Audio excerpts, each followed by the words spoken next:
एक बार की बात है, एक छोटे से गांव में एक आदमी रहता था। उसके घर के पास में एक पहाड़ था, जहां पर वो रोज सुबह जाता। उस पहाड़ पर थोड़ी देर के लिए वो बैठता, फिर वापस आ जाता। तो रोज की तरह वो सुबह सुबह जा रहा था। पीछे से उसका छोटा सा बेटा आया। उसने आकर के उसका हाथ पकड़ लिया और कहा कि आज मैं भी आपके साथ चलूंगा। उसने पहले तो उसको थोड़ा सा समझाया और मना किया। कहा कि जो रास्ता है वो बहुत ही छोटा है और चढ़ाई बहुत ज्यादा है, तो तुम मेरे साथ नहीं चल पाओगे। लेकिन फिर जब उस बेटे ने जिद करी तो पिता मान गया। तो दोनों पहाड़ पर चढ़ने लगे। पिता ने बेटे का हाथ कस के पकड़ा हुआ था। लेफ्ट साइड में पहाड़ थे, राइट साइड में खाई थी और रास्ता बहुत ही छोटा था। और वो पहाड़ की चोटी तक पहुंचने ही वाले थे, तभी रास्ते में एक बड़ा सा पत्थर आया। क्योंकि पिता उस रास्ते पर रोज आता था, तो उसको पता था कि वहां पे पत्थर है, तो वो साइड से निकल गया। लेकिन जो बेटा था उसका ध्यान कहीं और था, तो उसका घुटना जा करके उस बड़े से पत्थर पर टकरा गया। तो फिर उस बच्चे के मुंह से एक चीख निकली। और जैसे ही वो चीखा, उसकी आवाज उन पहाड़ों में गूंजने लगी। इससे पहले उस बच्चे ने कभी भी अपनी आवाज की गूंज नहीं सुनी थी, तो उसे समझ नहीं आया कि क्या हो रहा है। वो अंदर से थोड़ा सा घबरा गया।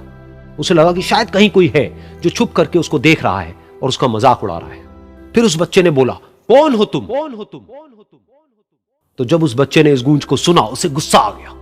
उसे लगा कि कौन है ये जो मेरा मजाक उड़ाए चले जा रहा है। फिर उसने गुस्से से कहा, मैं तुम्हें छोड़ूंगा नहीं।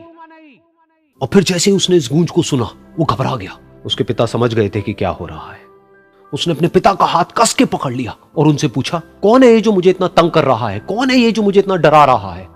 तो उसके पिता थोड़ा सा मुस्कुराए और उन्होंने खाई की तरफ देखा और जोर से बोला, मैं तुमसे बहुत प्यार करता हूं। ये सुनकर वो बच्चा हैरान हो गया। उसे समझ नहीं आया कि हो क्या रहा है, कि वही इंसान जो उसका मजाक उड़ा रहा है और उसको तंग कर रहा है, वो उसके पिता को बोल रहा है कि मैं तुमसे बहुत प्यार करता हूं। तो उसके पिता ने अपने बेटे को देखा और वो समझ गए कि उसके मन में क्या चल रहा है। और फिर दोबारा उन्होंने बोला, तुम बहुत अच्छे हो।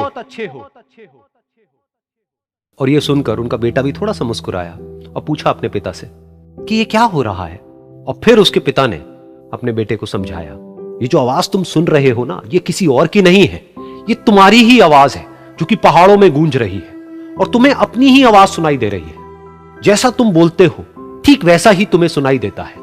अगर तुम गुस्से से कुछ कहोगे तो पलट करके जो आवाज आएगी उसमें भी गुस्सा होगा।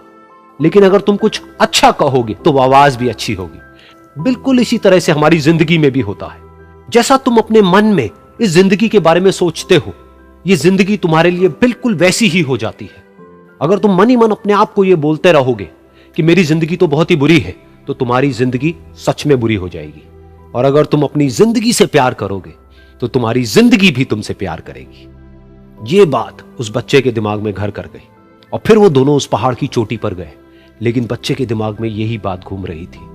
और फिर वो बच्चा खिलखिला के हंसा और उसने अपने दोनों हाथ खोले और अपनी पूरी ताकत से बोला, मैं तुमसे बहुत प्यार करता हूं।